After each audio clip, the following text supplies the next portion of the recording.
Utah's legislature ban on pride flags, a congressional bill on daylight savings, and your weekend weather forecast is coming up with highs, lows, and everything you need to know for the days ahead. You're watching St. George News at 5, brought to you by our studio sponsor, We Win Injury Law.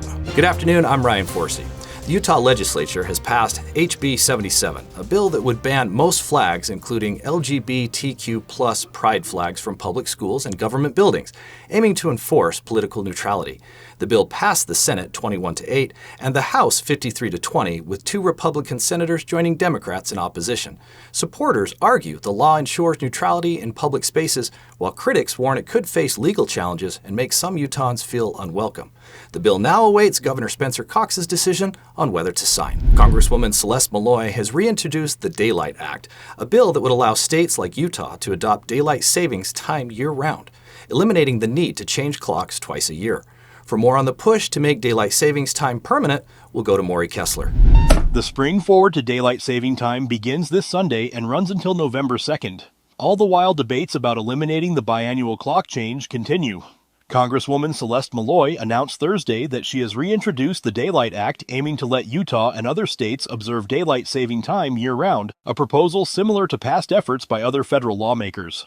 While Utah and other states have passed laws to end the time change, they remain ineffective without federal approval. Supporters argue that extending daylight saving time reduces crime, lowers energy costs, boosts economic activity, and decreases health risks such as heart attacks and car crashes.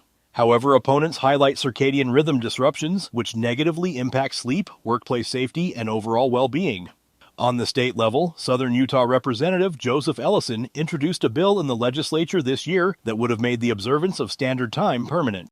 While it passed in the Utah House, it was later tabled by a Senate committee.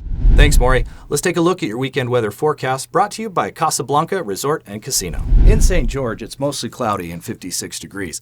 Tonight's low is expected to be 36. Tomorrow, Saturday, anticipate plenty of sunshine with a high of 62 and a low of 36. Sunday will be a little bit warmer with a high of 68 and a low of 38. In Mesquite, current conditions are sunny at 60 degrees. Tonight's low will be around 43. Saturday promises abundant sunshine with a high of 68 and a low of 42. And Sunday looks even warmer with a pleasant high of 72 and a low of 45. Up in Cedar City, it's currently cloudy with a temperature of 37 degrees. Tonight's low is going to be pretty cold at 22. Saturday should be sunny with a high of 47 and a low of 25. Sunday will warm up nicely with plenty of sun, reaching a high of 57 and a low of 30 degrees. A hiker needed assistance navigating out of a cave in Pioneer Park's St. George Narrows, prompting a response from first responders Thursday evening. Here's Nick Fiala for more on the rescue. First responders were dispatched to an area near the Dixie Rock in Pioneer Park to recover a hiker in need of assistance Thursday evening. A man in the park had called for help after his girlfriend struggled to navigate her way out of a cave at the bottom of the portion of the St. George Narrows, often referred to simply as the Crack. St. George citizen Devin Morris said he and his girlfriend Renee O's, also of St. George, both climbed down into the cave together, but O's later struggled to follow him back out of it. Yeah, we were climbing down into it because there's a little cave in the bottom, and we were chilling out in that cave.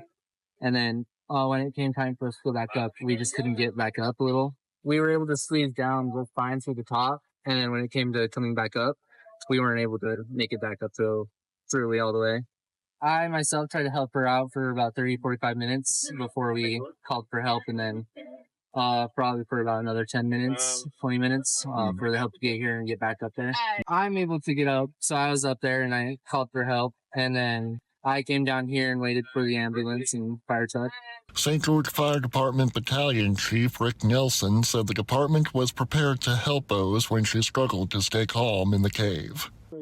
They just went up above and coached her through the process and helped her step where she needed to step, and just more or less coached her out.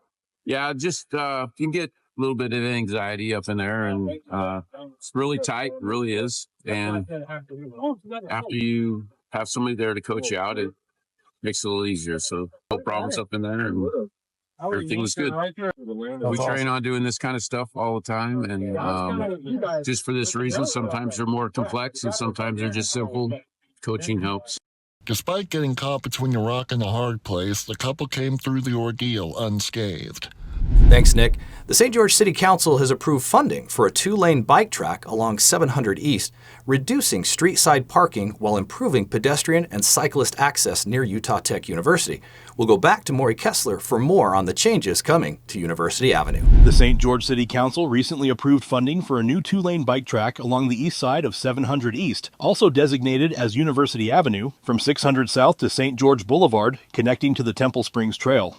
The project, estimated at $1.45 million, will be 60% funded by a Utah Department of Transportation grant, with the city covering the remainder. Originally tried in 2021, the bike track is estimated to remove around 50 street-side parking spaces, raising concerns from some council members about university and residential parking shortages. Traffic calming measures include a raised median maintained by Utah Tech University and curb extensions at key intersections. However, supporters like Councilwoman Danielle Larkin argue it will enhance pedestrian and cyclist safety while improving the university's visibility.